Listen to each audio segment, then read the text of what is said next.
unë dje kam pas një rast të vështirë.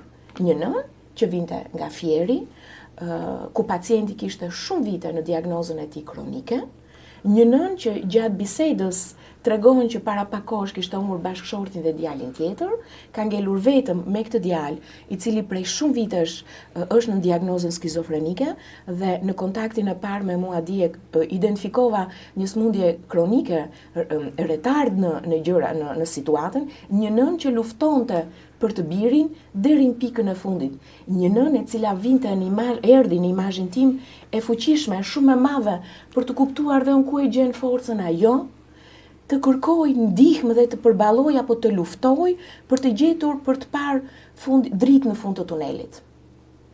Ky ishte një rast shumë i vështirë. E kemi planifikuar edhe për shtrim, për t'i dhënë ndoshta një shans mjekimit, po në pozicionin ku unë isha dje, mu duk një malore shumë e fortë, ose një tunel shumë i gjatë për të parë dritë. Nuk ka rëndësi emri pacientit dhe nuk ka rëndësi simptoma brenda. Sepse po t'i tregojmë simptomat brenda, thjesht do të çojmë një kuriozitet ke njerëzit. Këto janë rastet vështira.